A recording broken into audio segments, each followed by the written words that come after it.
Hi guys. So today is the Makerfield by-election, and we will all be watching that quite eagerly. Um, Obviously, if Andy Burnham wins, then he's expected anyway to be putting forth a leadership challenge against Keir Starmer. I'm not sure if one of those would be better than the other, to be honest. They would both be dismal. If Reform win, then I think it would be a message from the country that how much they approve of Labour. I had to look at the Reform candidate. I did not like his kind of attitude, some of the things he said in the past. I found him to be quite sexist, misogynistic. I didn't like that at all, and it's not someone I would like representing my constituency. Restore Britain, it's their first election where they are going to have a candidate running as an MP. Now, they did really, really well in the local elections, where in Great Yarmouth they put forth 6 people for councillors and won all 6. This is going to be the first election as an MP where they have a candidate, which is absolutely impressive, to be honest, given that they've only been a party since February, March time, only a few months. I wanted to put together this video because I come across this story and I was like, what is this? So Andy Burnham, who I have no love for particularly, he's done nothing that I particularly don't like him for. I feel really let down by Labour generally. But Andy Burnham has been reported to the police by Reform for, and I can't even believe I'm saying this, for breaching COVID lockdown rules in 2021. Now, as you can imagine, the statute of limitations has passed anyway, even if there was evidence.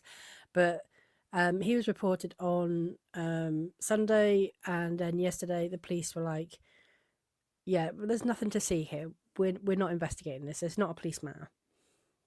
And this just feels like, well, firstly, a waste of police time, which is not something I would expect from a political party who are, hoping to run the country one day. This is not a good use of resources. But also it just feels like the timing is, there's more of it. It's like this has been done with malice, so to speak. And then it made me think, then I've seen this kind of MO before, and then I had to look back, and if we remember this speech from Rupert Lowe. We failed those girls, and heads must roll. I want deportations, not just for the rapists, but also the family members who are aware of their heinous crimes. If that results in tens of thousands of deportations, then that is what must happen. I want prosecutions for anyone in any position of authority who knew about these savages and did nothing, or even worse, concealed their crimes. Not just their dismissal, criminal prosecutions must follow. I want justice for anybody involved in these rape gangs. Should feel the full force of the law. Race and religion must protect no one. Okay, so for anyone who's sort of suggesting, because I did a video yesterday on the rape gang inquiry report that was released, and I did have someone say, well, and fair enough, absolutely rightly so. Like they said, well, I'm a bit skeptical that Rupert Lowe is doing this rape gang inquiry, and he's not using it as some kind of political tool, politicizing, the trauma of these survivors, who, by the way, are working with Rupert Lowe. They don't feel like their trauma and their experiences are being politicized. I think that's incredibly important. If they were against what Rupert Lowe was doing and saying, no, please don't use us as some kind of political, sword and shield, then yeah, I could understand that. But they're working with Rupert Lowe, and one of them is, led the inquiry. The inquiry is being led by a survivor. Okay? yes, Rupert Lowe is the MP who called for it and, organised it, but the actual inquiry was put in the hands of a survivor, and it has been very much driven by the survivors of these rape gangs, and they have fully supported Rupert Lowe. And that speech there, where he was calling for, we need to do something about this, and this is not acceptable, heads must roll. He was actually a reform candidate at the time he made that speech. So this is not just he's left reform and, now he's jumping on a bandwagon of the rape gang to, to give himself a political advantage. He's not doing that. He's held these views since he was with reform, and they even to a point got him kicked out, as we will see in a minute. But I will also point out that every other party, except for, shamefully, the Greens and the Lib Dems, has promised a grooming gang inquiry, right? The Conservatives didn't do anything in power. Once they were out of power, they tabled a motion, the vote in Parliament, which infamously Labour voted against. Labour only agreed to it after they had to do a screeching U-turn because of the public backlash to the fact that they voted against the vote for a grooming gang inquiry, which was put forth by the Tories. The Lib Dems and the Greens have done nothing. Nothing. No one should be doing nothing. Rupert Lowe has been the only MP who has said, do you know what, we're going to do a rape gang inquiry, and then gone and done it. And what I do look for, first and foremost, in an MP that I want to represent me in my constituency, which everyone should want, is what did they say they were going to do, and have they done it? Because I think the one thing we can all agree on is the country is sick of politicians coming in, promising the earth, promising everything, and then doing nothing, breaking those promises, which we've had from the Conservatives and from Labour time and time and time again. Reform said they would do a rape gang inquiry, and then said, actually, we're not. So take with that what you want. Yes, I do like Rupert Lowe. What I've seen of him so far, I am learning more about him. However, to come back to this though, right? So after that speech, all of a sudden, in March 2025, he was reported to the police for harassing female staff members and for making verbal threats of physical violence against Zia Yousaf. Now, these incidents were alleged to have occurred in December 2024. But nothing was done until the day after the speech.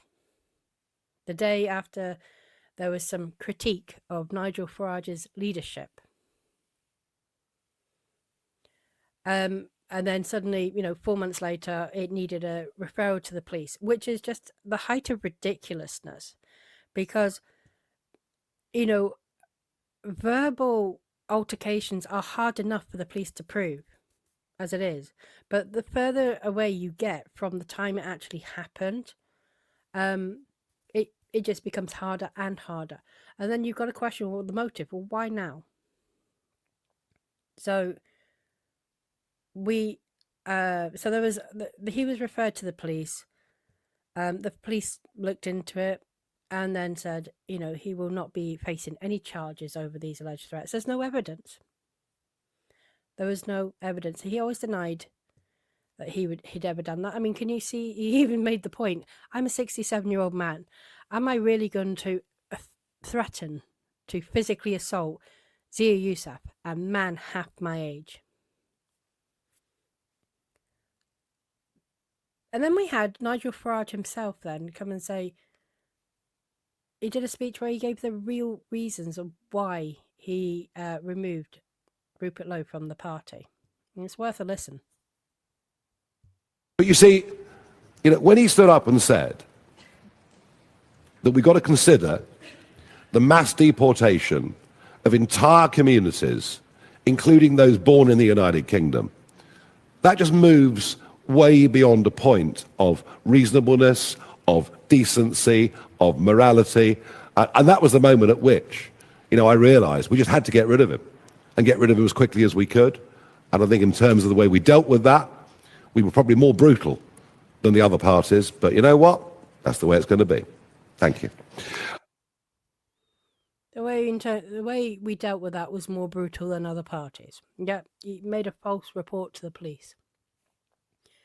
And that is quickly becoming something which, it feels like there's an MO there. There's a way that Nigel Farage, maybe not him personally, but reform, deal with people they hold grudges against. And it's been confirmed that it was Nigel Farage's party that kind of reported this alleged breach of lockdown rules 5 years after the event. Just happened to be days leading up to an important by-election where, Reform and Labour were kind of the main sort of adversaries here. They really were like the front leaders in terms of the fight was largely down to is going to be one of those two. There is hope that Restore Britain will, it would be historic if they won. It would. And we're all kind of keeping an eye on that. But there seems to be a bit of a pattern here of anyone who Nigel Farage disagrees with, or anyone who disagrees with him, this kind of action happens. Like, well, we'll just make a report to the police with some kind of bullshit made up crap that's not provable. So it will invariably shut down because, they can't prove it. So the case will close, but, it will create scandalous headlines.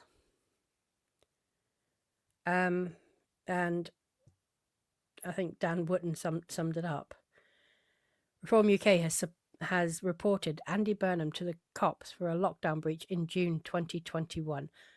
Fucking stop wasting police time. Look at what was caused by reporting Rupert Lowe to the police for absolutely nothing. Nigel Farage, this is not you. Stop it now. And I do agree with that.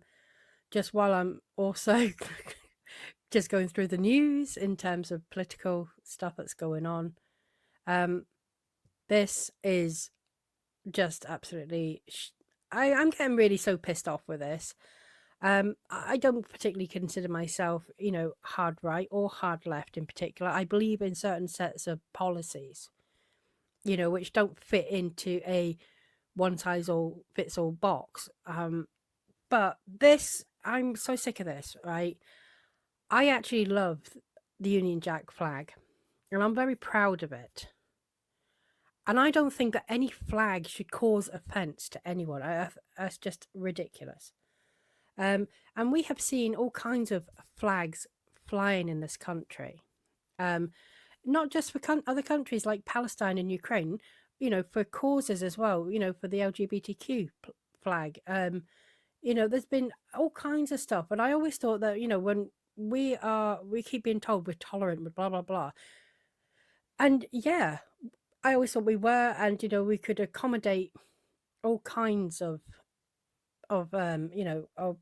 flags, basically, in some kind of solidarity or support.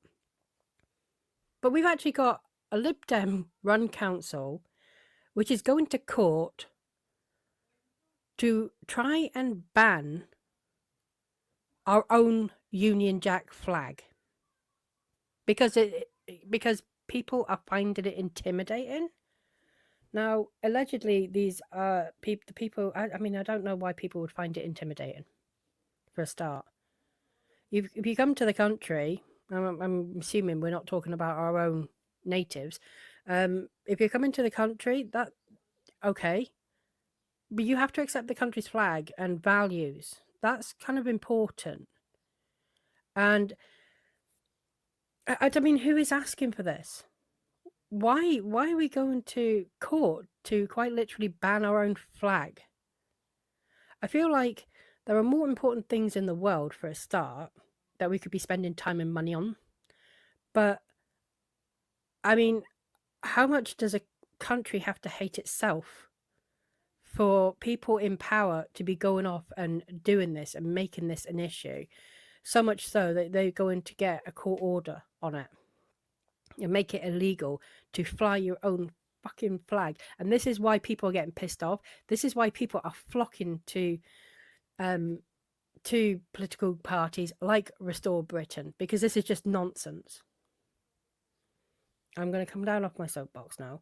But so yeah, that's what's going on in politics today in the UK. I have more to say on other matters, including the review of the sentence of Vikram Digwa for the murder of Henry Novak. And I've got a lot to say, and that'll be coming today or tomorrow, on the social media ban for under 16s. So I'll see you guys there.